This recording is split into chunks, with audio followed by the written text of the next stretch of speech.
ദൈവത്തിൻ്റെ അതിപരിശുദ്ധ നാമം വാഴ്ത്തപ്പെടുമാറാകട്ടെ. അനുഗ്രഹീതവും മനോഹരമായിരിക്കുന്ന ഈ രാത്രികാലം കർത്താവിൻ്റെ സന്നിധിയിൽ ദൈവശബ്ദവുമായിട്ട് നിങ്ങളുടെ മുമ്പിലായിരിക്കാൻ തക്കവണ്ണം സ്വർഗത്തിൽ ദൈവം ചെയ്ത വലിയ നന്മകളെ ഓർത്ത് ദൈവത്തെ സ്തുതിക്കുന്നു. ഒരു പകൽ കണ്ട നമുക്ക് ഒരു രാത്രി കൂടെ കാണുവാൻ തക്കവണ്ണം ദൈവം നമ്മോട് കൃപ ചെയ്തുവല്ലോ. നാം ആയിരുന്ന എല്ലാ മേഖലകളിലും ദൈവം നമ്മെ സൂക്ഷിക്കുകയും നടത്തുകയും നമ്മെ പരിപാലിക്കുകയും ചെയ്തു. നമ്മുടെ എല്ലാ ആവശ്യങ്ങളുടെ നടുവിലും ദൈവം നമുക്ക് സഹായകനായി. ദൈവത്തിൻ്റെ നടത്തിപ്പ് നമ്മുടെ കൂടെ ഇരുന്നു. അതിനെ നമുക്ക് ദൈവത്തോട് നന്ദി പറയാം. ഇന്ന് രാത്രി ഒരു ചെറിയ വചനം വായിച്ച ആ കർത്താവ് തന്നിരിക്കുന്നൊരു ദൂത് നിങ്ങളുടെ മുമ്പാകെ പറഞ്ഞ് ദൈവസന്നിധി പ്രാർത്ഥിക്കുവാൻ വേണ്ടി ആഗ്രഹിക്കുകയാണ്. സ്തോത്രം ചെയ്യുന്നു. വലിയ മഴയുടേതാകുന്ന സാഹചര്യങ്ങൾ ദേശത്തുണ്ടല്ലോ. വലിയ പ്രതികൂലങ്ങൾ നമ്മുടെ മധ്യത്തുണ്ടല്ലോ. ആ മഴയിൽ, പെരുവെള്ളത്തിൽ, ഉരുളുപൊട്ടലിലൊക്കെ ഒത്തിരി ജനം ഭാരപ്പെടുന്നല്ലോ. അവരെയൊക്കെ നമുക്ക് ഈ സമയത്ത് ഓർക്കാം. അവരൊക്കെ കർത്താവ് സഹായിക്കട്ടെ. അവരുടെ ഹൃദയത്തിനകത്തൊക്കെ കർത്താവ് ആശ്വാസം പകരട്ടെ. ഒരു മനുഷ്യനും ചെയ്യാൻ കഴിയാത്തതാകുന്ന സഹായങ്ങളും ദൈവിക പ്രവൃത്തികളും അവരുടെ ജീവിതത്തിനകത്ത് വെളിപ്പെടട്ടെ. നമ്മുടെ ദൈനംദിനമായ പ്രാർത്ഥനകൾ നമുക്ക് അവരെ വഹിച്ച് പ്രാർത്ഥിക്കാം. ശേഷമായിരിക്കുന്ന മറ്റെല്ലാ പ്രിയപ്പെട്ടവരെയും ദൈവത്തിൻ്റെ ആത്മാവ് അവിടെ സൂക്ഷിക്കേണ്ടതിന് വേണ്ടിയിട്ട് നമുക്ക് പ്രാർത്ഥനയിൽ ഓർക്കാം. പ്രിയരെ, യിരെമ്യാ പ്രവചന പുസ്തകം 1-ാം അധ്യായം അതിൻ്റെ 5-ാമത്തെ വാക്യത്തിൻ്റെ ഒരു ഭാഗം ഇങ്ങനെ ഞാൻ വായിക്കുവാൻ ആഗ്രഹിക്കുകയാണ്. യിരെമ്യാ പ്രവചന പുസ്തകം 1-ാം അധ്യായം അതിൻ്റെ 5-ാം വാക്യത്തിൻ്റെ ഒരു ഭാഗം മാത്രം. നിന്നെ ഉദരത്തിൽ ഉരുവാക്കിയതിന് മുമ്പേ ഞാൻ നിന്നെ അറിഞ്ഞു. നിന്നെ ഉദരത്തിൽ ഉരുവാക്കിയതിന് മുമ്പേ ഞാൻ നിന്നെ അറിഞ്ഞു. അനുഗ്രഹിക്കപ്പെട്ട സന്ദേശത്തിനകത്തേക്ക് നമ്മൾ ഒരുമിച്ച് കടക്കുകയാണ്. നിന്നെ ഉദരത്തിനകത്ത് ഉരുവാക്കിയതിന് മുമ്പേ ഞാൻ നിന്നെ അറിഞ്ഞു എന്നൊരു വലിയ പ്രസ്താവനയാണ് ഇവിടെ നമുക്ക് വായിക്കുവാൻ തക്കവണ്ണം ഇടയായിത്തീർന്നത്. ഇത് വേദപുസ്തകം യിരെമ്യാവിനോട് ദൈവം പറയുന്ന ഏറ്റവും അതിശക്തമായ പ്രസ്താവനയാണ്. ഈ പ്രസ്താവനയ്ക്കെതിരായിട്ട് യിരെമ്യാ പ്രവാചകൻ പലതും പറയുന്നുണ്ട്. ഞാൻ ബാലനാണെന്ന് പറയുന്നു, എന്നെക്കൊണ്ട് കഴിവില്ലെന്ന് മോശയെപ്പോലെ തന്നെ ഇവിടെ യിരെമ്യാവും പറയുകയാണ്. എന്നാൽ ദൈവം പറയുന്നു, നീ അങ്ങനെ പറയരുത്. നീ ജനിക്കുന്നതിന് മുമ്പേ ഞാൻ നിന്നെ അറിഞ്ഞു. സ്തോത്രം. ഇന്ന് രാത്രി ഞാൻ നിങ്ങളോട് പറയാൻ ആഗ്രഹിക്കുന്ന ഒരു ദൈവശബ്ദമാണ്. നിങ്ങളുടെ ജീവൻ പട്ടുപോകില്ല. നിങ്ങളുടെ ജീവൻ പട്ടുപോകില്ല. എത്രയോ പ്രിയപ്പെട്ടവർ ഒരു പകൽ മുഴുവനും വളരെ പ്രതീക്ഷയോടുകൂടിയാണ് ജോലിക്ക് പോകുന്നത്. വളരെ പ്രതീക്ഷയോടുകൂടിയാണ് യാത്രകൾ, വിദേശ യാത്രകൾ, ജോലി മേഖലകൾ, കുഞ്ഞുങ്ങളെ പഠിപ്പിക്കാൻ വിടുന്നത്. അതുപോലെ തന്നെ പല സാഹചര്യങ്ങളിലൊക്കെ വളരെ പ്രതീക്ഷയോടുകൂടിയാണ് ഓരോ തലമുറകളെയും വീട്ടിൽ നിന്ന് ഓരോ വ്യക്തികളെയും നമ്മളിങ്ങനെ പല ഭാഗങ്ങളിലേക്ക് പോകുന്നത്. പക്ഷേ അതിൻ്റെ അവസാനം പലപ്പോഴും കണ്ണുനീരിനകത്തും പ്രയാസത്തിനകത്തുമൊക്കെ ആയി ജീവിതത്തിൻ്റെ നടുവഴിയിൽ വെച്ച് പട്ടുപോകുമോ, ജീവിതം അവസാനിച്ചു പോകുമോ, പ്രിയപ്പെട്ടവരെയും ഉറ്റവരെയും ഒക്കെ കൈവിട്ട എനിക്കിനി ആരും വേണ്ട എന്നൊക്കെ പറഞ്ഞ് മരണത്തിൻ്റെ താഴ്വരയെ കൂടെ നടക്കുമ്പോൾ ഇന്ന് രാത്രികാലം ഞാൻ നിങ്ങളോട് പറയുകയാണ്, നിങ്ങളുടെ ജീവൻ പട്ടുപോകില്ല. ഹല്ലേലൂയ. നിങ്ങൾക്ക് ജീവൻ തന്നത് സ്വർഗ്ഗത്തിലെ ദൈവമാണെങ്കിൽ, നിങ്ങൾക്കൊരു ലൈഫ് തന്നത് സ്വർഗ്ഗത്തിലെ ദൈവമാണെങ്കിൽ, നിങ്ങൾക്ക് ഒരു ജീവൻ തന്നത് സ്വർഗ്ഗത്തിലെ ദൈവമാണെങ്കിൽ, ആ ദൈവത്തിൻ്റെ കരം നിശ്ചയമായി നിങ്ങളുടെ ജീവിതത്തിനകത്ത് ചലിക്കും. നിങ്ങൾക്ക് പരിഹരിക്കാൻ കഴിയാത്ത എത്രയോ വിഷയങ്ങളുടെ നടുവിലാണ് നിങ്ങളിങ്ങനെ ചിന്തിക്കുന്നത്. നിങ്ങൾക്ക് പരിഹരിക്കാൻ കഴിയാത്ത എത്രയോ പ്രതികൂലങ്ങളുടെ നടുവിലാണ് നിങ്ങളിങ്ങനെ ചിന്തിക്കുന്നത്. എന്നാൽ ദൈവാത്മാവിൽ പ്രിയ സഹോദരി, ഞാൻ നിങ്ങളോട് പറയുകയാണ്, നിങ്ങൾക്ക് പരിഹരിക്കാൻ കഴിയാത്ത വിഷയങ്ങളെ നിങ്ങൾ ദൈവസന്നിധിയിൽ കൊണ്ടുവരിക. ആ വിഷയത്തിന് മുമ്പിൽ സ്വർഗ്ഗത്തിലെ ദൈവം ഇന്ന് രാത്രി നിങ്ങൾക്ക് വേണ്ടി പ്രവർത്തിക്കും. ആശ്വാസമില്ലാതെ, സമാധാനമില്ലാതെ, സ്വസ്ഥതയില്ലാതെ, പരിഹാരമില്ലാതെ വിഷയത്തിനകത്ത് ഒരു മറുകര കാണാൻ കഴിയാതെ, പൗലോസിനെ പോലെ കപ്പൽ യാത്രയിൽ ഒരു കര കാണുവാൻ കഴിയാതെ, വെളിച്ചം കാണാൻ കഴിയാതെ, ഇരുട്ടത്ത് ഉലഞ്ഞു നടക്കുന്നത് പോലെ, സ്തോത്രം, വലഞ്ഞു നടക്കുന്നത് പോലെ പലപ്പോഴും ഇതിനൊക്കെ ഒരു പരിഹാരമില്ലയോ എന്ന് ചിന്തിച്ച് ഭാരപ്പെടുന്ന വ്യക്തികളോട് ഇന്ന് രാത്രി ഞാൻ ദൈവത്തിൻ്റെ ദൂത് കൈമാറുകയാണ്. നിങ്ങളുടെ ജീവൻ പട്ടുപോകില്ല. ഇന്ന് രാത്രി നിങ്ങളുടെ ദൈവശബ്ദമാണ്, നിങ്ങളുടെ ജീവൻ പട്ടുപോകില്ല. ഇന്ന് രാത്രി നിങ്ങളുടെ കുടുംബത്തോട്, നിങ്ങളുടെ തലമുറകളോട്, ആമേ സ്തോത്രം, ഹാലേലൂയ. നാളെ അനുഗ്രഹിക്കപ്പെട്ട ആരാധനയുടെ ദിവസമാണ്. ആമേൻ. ആരാധിക്കാൻ പോകണമോ വേണ്ടയോ? ജീവിതത്തിൻ്റെ സാഹചര്യങ്ങൾ, പ്രതികൂലങ്ങൾ, പ്രയാസങ്ങൾ എന്തിന് എന്നൊക്കെ ചിന്തിക്കുന്ന വ്യക്തികളായിരിക്കാം. എന്നാൽ ഇന്ന് രാത്രികാലം ഞാൻ നിങ്ങളോട് പറയുകയാണ്, നിങ്ങൾ പട്ടുപോകാൻ ദൈവം അനുവദിക്കില്ല. നിങ്ങളുടെ തലയ്ക്ക് മുകളിൽ പ്രതികൂലം വന്നാലും പെരുവെള്ളം പോലെ കയറി വന്നാലും നിങ്ങൾ പട്ടുപോകാൻ ദൈവം അനുവദിക്കില്ല. ഇന്ന് രാത്രി ഈ ദൈവവചനത്തിനകത്ത് നിന്ന് ചില കാര്യങ്ങളെ പറഞ്ഞ് ഞാൻ നിങ്ങളെ ആത്മാവിൽ ബലപ്പെടുത്തുവാൻ ആഗ്രഹിക്കുന്നു. സ്തോത്രം, ഹല്ലേലൂയ. ഇവിടെ യിരെമ്യാവിനോട് കർത്താവ് പറയുകയാണ്, നീ ജനിക്കുന്നതിന് മുമ്പേ, നിൻ്റെ അമ്മയുടെ ഉദരത്തിനകത്ത് നീ ജനിക്കുന്നതിന് മുമ്പേ ഞാൻ നിന്നെ അറിഞ്ഞു. അപ്പോൾ അങ്ങനെയൊക്കെ ദൈവത്തിന് അറിയാൻ കഴിയുമോ? അങ്ങനെയൊക്കെ ദൈവം പറഞ്ഞിട്ടുണ്ടോ? ദൈവത്തിന് അങ്ങനെ ആമേൻ നമ്മൾ ജനിക്കുന്നതിന് മുമ്പേ നമ്മെ അറിയാൻ കഴിയുമോ? നാം ജനിക്കുന്നതിന് മുമ്പേ മറ്റാർക്കെങ്കിലും നമ്മളെ അറിയാൻ കഴിയുമോ?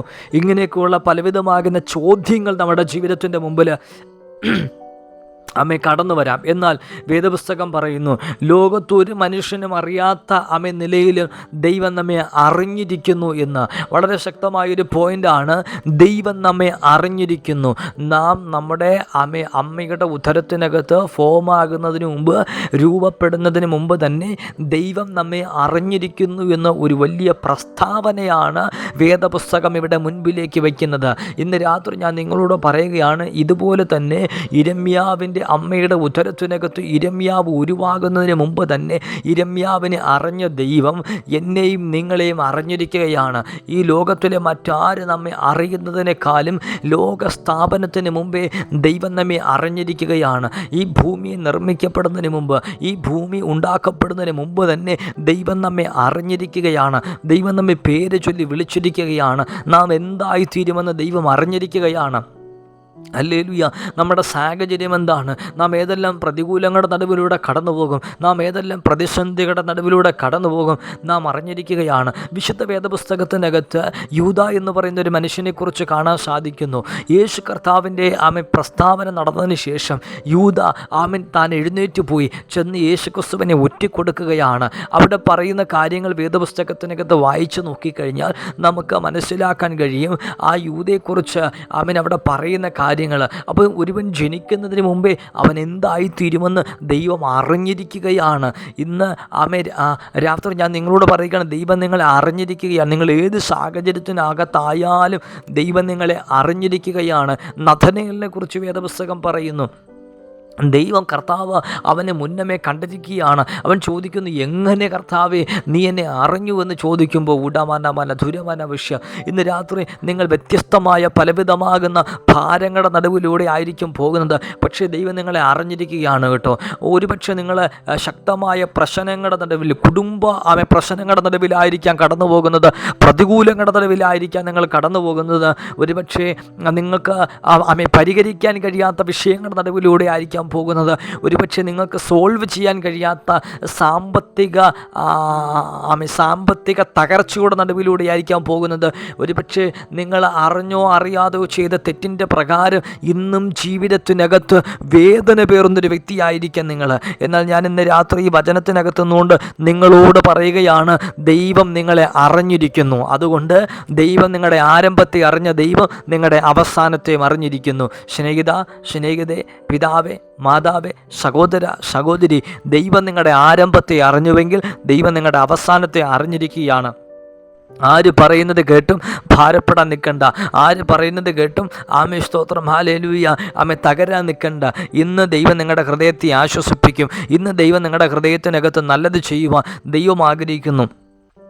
ദൈവത്തിൻ്റെ വചനത്തിനകത്ത് ഇങ്ങനെ കാണുന്നു, അവൻ ആൽഫയും ഒമേഗയുമാണ്, അവൻ ആദ്യനും അന്ത്യനുമാണ്, അവൻ ആരംഭം അറിയുന്നു, അവൻ അവസാനം അറിയുന്നു. നമ്മുടെയൊക്കെ ആരംഭം ദൈവം അറിയുന്നു, നമ്മുടെയൊക്കെ അവസാനത്തെ ദൈവം അറിയുന്നു. അതെ, ഇന്ന് രാത്രി നമ്മുടെ അവസാനം എങ്ങനെയാണ് അറിയുന്ന ദൈവം. പലരും നിങ്ങളെക്കുറിച്ച് പറയുന്നുണ്ടായിരിക്കാം, ഈ സ്ഥിതിയിൽ നിങ്ങൾ പോയാൽ പരാജയപ്പെടും. പക്ഷെ ദൈവം അവരെ നോക്കി ചിരിക്കുകയാണ്. നിങ്ങളുടെ അവസാനം ഒരു വലിയ വിജയമാണെന്ന് ദൈവം അറിയുന്നു. നിങ്ങളുടെ അവസാനം ദുഃഖമല്ല, നിങ്ങളുടെ അവസാനം പരാജയമല്ല, നിങ്ങളുടെ അവസാനം കണ്ണുനീരല്ല, ക്രിസ്തുവിൽ ജയോത്സവമായി വഴി നടത്തുവാൻ കഴിവുള്ള ദൈവം. ഇന്ന് രാത്രി ഞാൻ നിങ്ങളെ 1-2 വചനത്തിനകത്തൂടെ നിങ്ങളെ ആത്മാവിൽ കൊണ്ടുപോകാൻ വേണ്ടി ഞാൻ കർത്താവിൽ താല്പര്യപ്പെടുകയാണ്. ദൈവമക്കളെ, ഒരുമിച്ച് നമുക്ക് ആ ദൈവവചനത്തിനകത്തേക്ക് ചിന്തിക്കാം. ഇവിടെ യിരെമ്യാവിനോട് ദൈവം പറയുകയാണ്, നിന്നെ മുന്നമേ ഞാൻ അറിഞ്ഞിരിക്കുകയാണ്.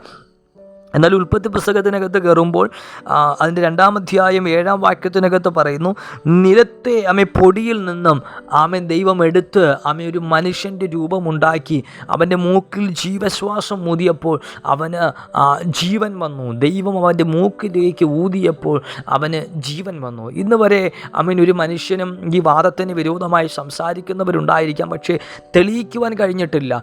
വാദപ്രതിവാദങ്ങളുണ്ടായിരിക്കാം, പക്ഷേ തെളിയിക്കുവാൻ കഴിഞ്ഞിട്ടില്ല. അങ്ങനെയാണെങ്കിൽ ഒരു പ്രതിമയോ ഒരു വിഗ്രഹമോ എന്തെങ്കിലുമൊക്കെ ഉണ്ടാക്കിയിട്ട് അതിൻ്റെ മൂക്കിലോട്ട് ശ്വാസം ഊതി അതിനെ ജീവിപ്പിക്കാൻ കഴിയുമല്ലോ. ഇന്ന് നമ്മൾ അത്യാധുനികമായ കാലഘട്ടത്തിനകത്താണ് നമ്മൾ ജീവിക്കുന്നത്. നമുക്കറിയാം, കമ്പ്യൂട്ടറുകളെ മനുഷ്യരൂപത്തിൽ നിർമ്മിക്കുന്ന റോബോട്ടുകൾ ഒത്തിരി കാണാം, മനുഷ്യൻ്റെ രൂപത്തിലൊക്കെ നിർമ്മിക്കുന്ന.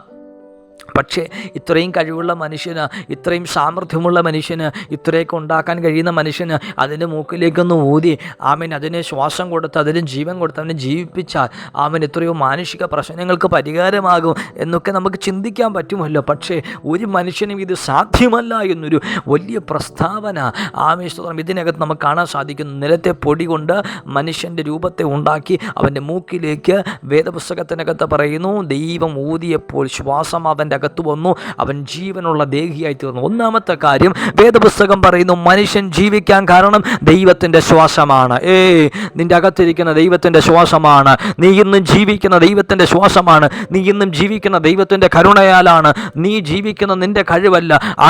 അകത്തേക്ക് എടുക്കുന്ന ശ്വാസം പുറത്തേക്ക് വിടുന്നത് അത് ദൈവത്തിൻ്റെ മഹാദാനമാണ്, ദൈവത്തിൻ്റെ കരുണയാണ്. 2 വീലുള്ള മോട്ടോർ സൈക്കിൾ അതിവേഗത്തിൽ പാഞ്ഞു പോകുന്നതും അതിവേഗത്തിൽ തിരിച്ചു വരുന്നതും 4 വീലുള്ള കാറിൽ അതിവേഗത്തിൽ സഞ്ചരിക്കുന്നതും ഫ്ലൈറ്റിൽ അതിവേഗത്തിൽ സഞ്ചരിക്കുന്ന ട്രെയിനിൽ അതിവേഗത്തിൽ സഞ്ചരിക്കുന്നതും സ്പീഡ് ബോട്ടുകളിൽ അതിവേഗത്തിൽ സഞ്ചരിക്കുന്നതും ആകാശത്തേക്ക് പറന്നു പോകുന്നതും ഭൂമിയുടെ അകത്തളങ്ങളിലേക്ക് തുരന്നിറങ്ങി പോകുന്നത്.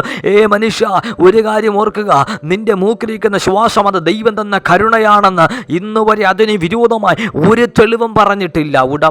ദുരമനമനവശ്യ കൃത്രിമ ശ്വാസം ഉണ്ടാക്കിയ മനുഷ്യൻ്റെ ജീവൻ നിലനിർത്താൻ വേണ്ടി മനുഷ്യന് കഴിയും. എന്നാൽ ആ ശ്വാസത്തെ പിടിച്ചു നിർത്തുവാൻ, ആ ശ്വാസത്തെ അതിൻ്റെ ടൈമായി കഴിഞ്ഞാൽ ആ ശരീരം വിട്ടു പോകുമ്പോൾ അതിനെ പിടിച്ചു നിർത്തുവാൻ ഇതുവരെ ദുരമനവശ്യം ഭയങ്കര ഒരു ചിന്തയാണ്. എല്ലാം മനുഷ്യൻ്റെ കൈപ്പിടിയിലിരിക്കുകയാണ്, പക്ഷേ ഒന്നും മനുഷ്യൻ്റെ കൈപ്പിടിയിലല്ല എന്ന് തെളിയിക്കുന്ന പ്രസ്താവനകളല്ലേ ഈ കാര്യങ്ങൾ. ദൈവത്തിൻ്റെ ശ്വാസം മനുഷ്യൻ്റെ മൂക്കിലേക്ക് ഊതിയപ്പോൾ അവൻ ജീവിച്ചു. ദൈവത്തിൻ്റെ കരുണയാലാണ് നാം ഓരോരുത്തരും ഓരോ ദിവസവും ജീവിക്കുന്നത്. അപ്പോൾ വേദപുസ്തകം പറയുന്നു, ആദ്യമായി ദൈവം മനുഷ്യനെ ഉണ്ടാക്കി അവൻ ജീവനുള്ള ദേഹിയായി തീർന്നത് ദൈവത്തിൻ്റെ കരുണയാണ്, ദൈവത്തിൻ്റെ ശ്വാസമാണ്. ഇന്നും വേദപുസ്തകം അങ്ങനെ തന്നെ മാറ്റമില്ലാതെ പറയുന്നു. സ്തോത്രം. ഇന്ന് രാത്രി ഞാൻ നിങ്ങളോട് പറയുകയാണ്, ദൈവത്തിൻ്റെ കരുണയാലാണ് നിങ്ങൾ ജീവിക്കുന്നത്.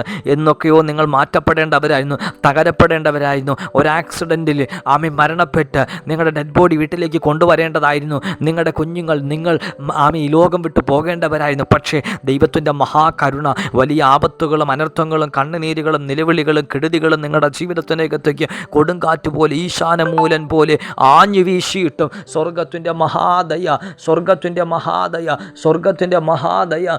നമ്മെ പരിപാലിച്ചില്ലേ. എവിടെയൊക്കെയോ പട്ടുപോകുമെന്ന് ആരൊക്കെ പറഞ്ഞിട്ടും, എവിടെയൊക്കെ നശിച്ചു പോകുമെന്ന് ആരൊക്കെ പറഞ്ഞിട്ടും അതിൻ്റെ നടുവിലൊക്കെ നശിച്ചു പോകാതെ ദൈവം നമ്മെ കരുതിയ വിധത്തെ ഓർത്ത് സ്തോത്രം ചെയ്യാം.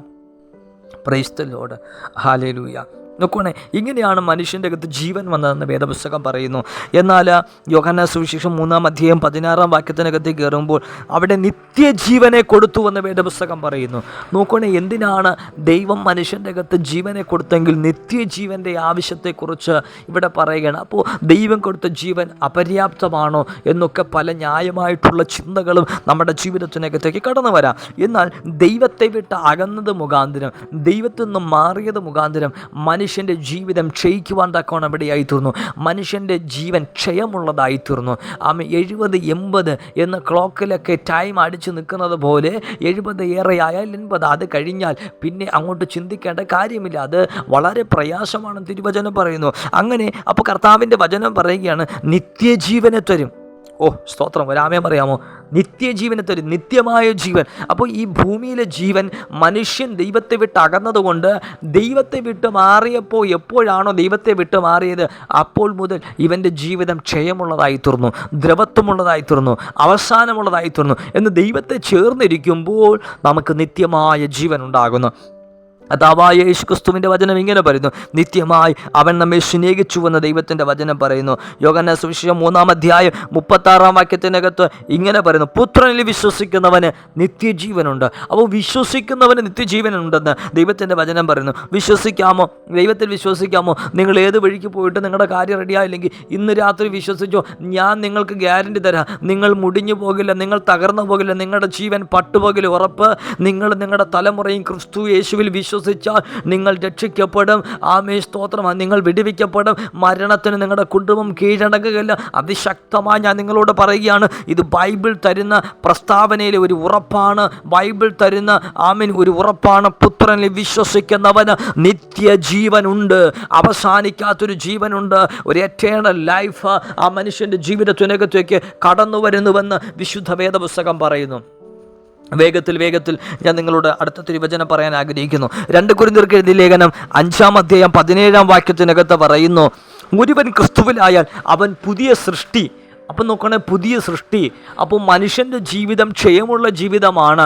പക്ഷേ കർത്താവായ ദൈവം പറയുന്നു, അതിനെ അവസാനിപ്പിച്ചിട്ട് അവൻ്റെ ജീവിതത്തിനകത്തേക്ക് ഒരു പുതിയ അനുഭവത്തെ കൊടുക്കുകയാണ്. ക്രിസ്തുവിൽ പുതിയ സൃഷ്ടിയെന്ന് ദൈവത്തിൻ്റെ വചനം പറയുകയാണ്. അതെ, ആമേൻ. ഈ വചനങ്ങൾ എന്തിനാണ് ഞാൻ നിങ്ങളോട് പറയുന്നത്? നിങ്ങളുടെ പഴയ അനുഭവങ്ങളെ മാറി. ആമേൻ. ഒരുവൻ ക്രിസ്തുവിലായാൽ അവൻ പുതിയ സൃഷ്ടി. നിങ്ങളുടെ അകത്ത് ഒരു ജീവൻ കയറുകയാണ്. അത് ദൈവത്തിൻ്റെ ജീവനാണ്, ദൈവത്തിലേക്ക് അടുത്തിരിക്കുന്ന ജീവനാണ്. ഇന്ന് രാത്രി നിങ്ങൾ ഏത് പ്രതിസന്ധിയുടെ നടുവിലൂടെ കടന്നുപോയാലും നിങ്ങളുടെ ദിവസം നശിച്ചു പോകും. ഇനി മുൻപിലേക്ക് പോകാൻ കഴിയുകയില്ല. നിങ്ങൾ സഞ്ചരിക്കുന്ന പടക്, നിങ്ങൾ സഞ്ചരിക്കുന്ന വാഹനം, നിങ്ങൾ ജീവിക്കുന്ന ഭവനം, നിങ്ങൾ പോകുന്ന സാമ്പത്തിക ക്രമീകരണങ്ങൾ, നിങ്ങൾ പോകുന്ന ബന്ധങ്ങൾ നിങ്ങൾക്ക് നിലനിൽപ്പില്ല എന്ന് തോന്നിയാലും ഇന്ന് രാത്രി കർത്താവ് പറയുന്നു, പഴയത് കഴിഞ്ഞുപോയി, നിങ്ങളുടെ അകത്തൊരു പുതിയൊരു അനുഭവത്തെ തരുവാൻ, നിങ്ങൾക്കൊരു പുതിയ ജീവൻ തരാൻ, പുതുജീവൻ തരാൻ സ്വർഗത്തിലെ ദൈവം തയ്യാറായി നിൽക്കുകയാണ്. കാൽവറിയിലെ കുരിശു മരണത്താൽ കർത്താവ് യേശുക്രിസ്തു തൻ്റെ രക്തം കൊണ്ട് നിങ്ങളെ കഴുകി നിങ്ങൾക്കൊരു പുതുജീവൻ തരികയാണ്. ഇന്ന് രാത്രി ഒരു സന്ദേശമാണ് എനിക്ക് നിങ്ങളോട് കൈമാറാനുള്ളത്. നിങ്ങളുടെ ജീവൻ പട്ടുപോകില്ല. ആരെങ്കിലും എന്നെ കേൾക്കുന്നവരെ ഭാരത്തോടു കൂടി ഇരിക്കുന്നെങ്കിൽ ഞാൻ നിങ്ങളോട് പറയുകയാണ്, നിങ്ങളുടെ ജീവിതം പട്ടുപോകില്ല. ഈ വചനങ്ങളാൽ ദൈവം നിങ്ങളെ അനുഗ്രഹിക്കുമാറാകട്ടെ.